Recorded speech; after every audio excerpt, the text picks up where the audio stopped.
বাবা কষ্ট লাগেনি? কারো কোনো প্রশ্ন থাকলে প্রশ্ন করবেন, আমার কাছে না, যে কোনো জায়গায় প্রশ্ন করলে কোনো না কিছু আপনাদের জবাব দিবে। তার মধ্যে বলছে জিজ্ঞাসাবক্ত না, জিজ্ঞেস করতে হবে।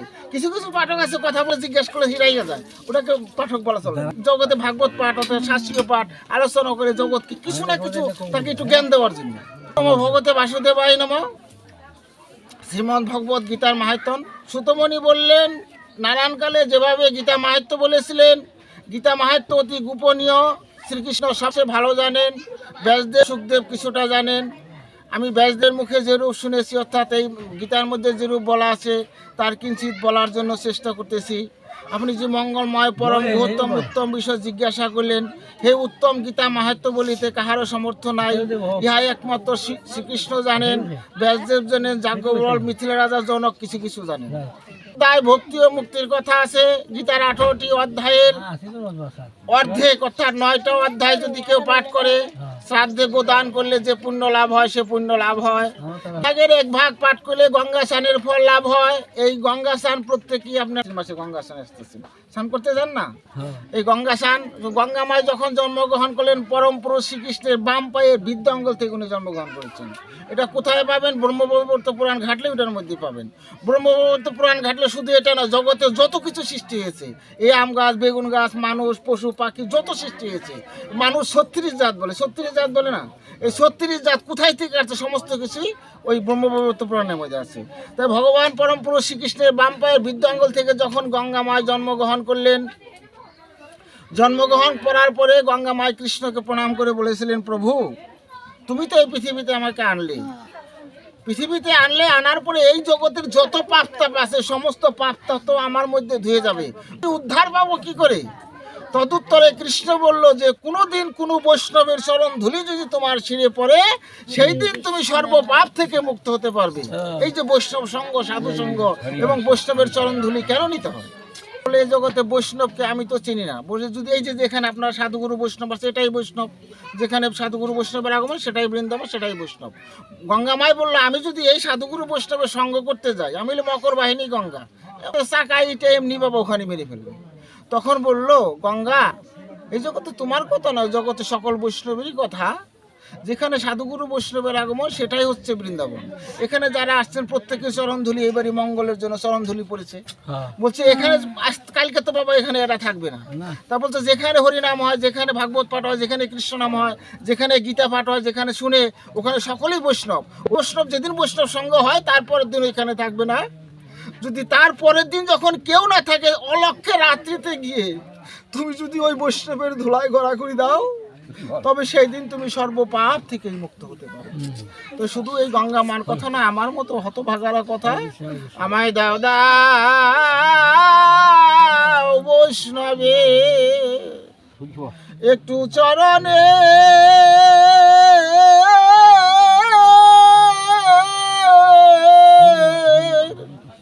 চরণের ধুলে আমায় দাও দাও বৈষ্ণবে, আমায় একটু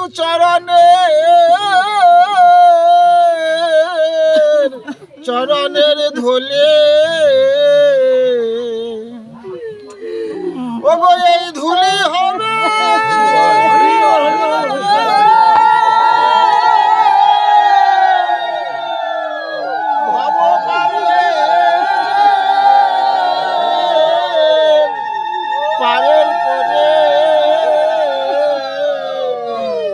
আমায় দাও দাও বৈষ্ণবে একটু চরণে ধুলে, আমার মন ভাগ্য ওগো আর কবে হবে, ওগো আমার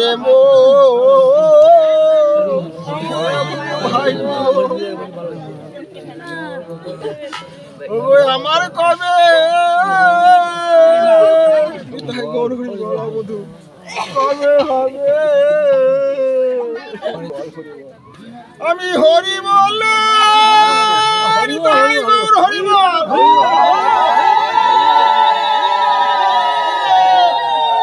ভক্তের সঙ্গ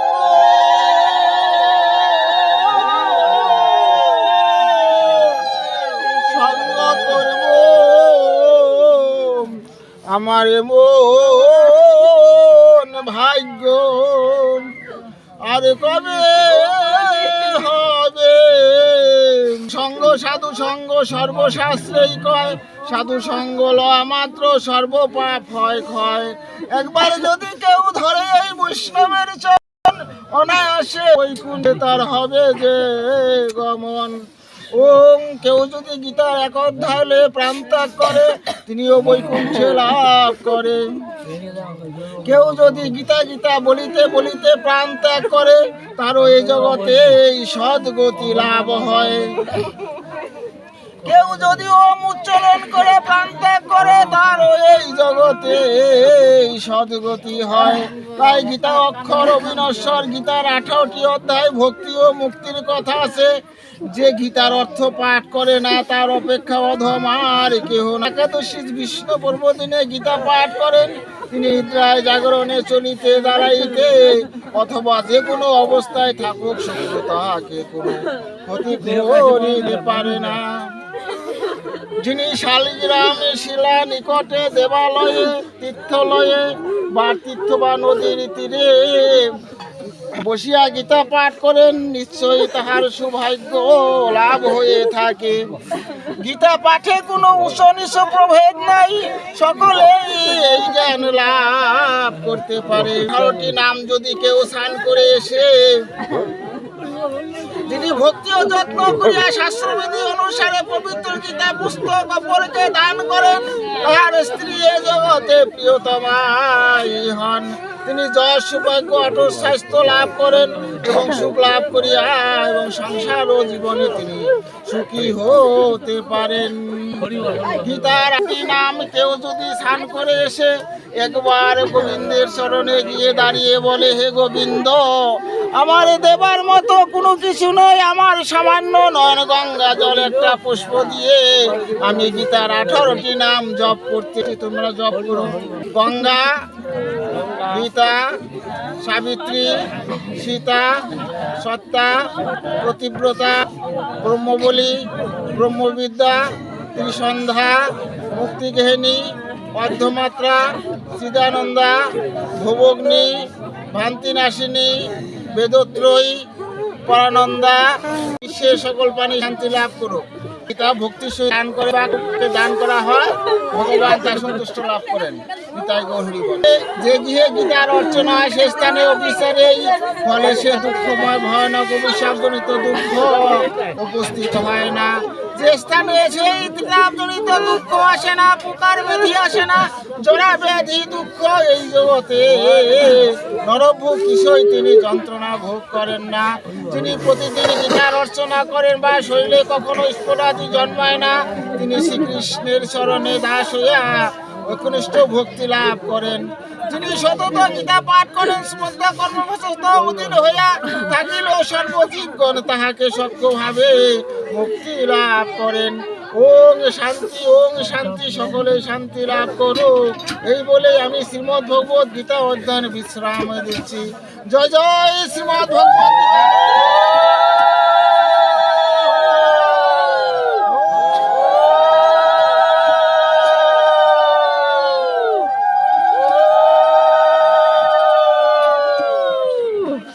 মঙ্গলার্থে, জগতের মঙ্গলার্থে একটু হরিনাম করবো, হরিনাম করার পরে গীতা দান করবো। সকল তাহলে গীতা দান করলে বাবা সকল উঠে আসবে। হরে কৃষ্ণ কৃষ্ণ কৃষ্ণ হরে হরে, হরে রাম রাম রাম হরে হরে, হরে কৃষ্ণ কৃষ্ণ কৃষ্ণ হরে হরে, হরে রাম রাম রাম হরে হরে, হরে কৃষ্ণ কৃষ্ণ কৃষ্ণ কৃষ্ণ হরে হরে হরে রাম রাম রাম রাম হরে হরে হরি বল হরি বল হরি বল হরি বল হরি বল হরি বল হরি বল হরি বল। জয় রাধা কৃষ্ণ প্রেমানন্দ।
কৃষ্ণ ভক্ত বৈষ্ণব মণ্ডলী ও আমার ভক্তিমতী মায়েরা, আপনাদের রাতুল চরণে জানাই আমার শত সহস্র কোটি প্রণাম।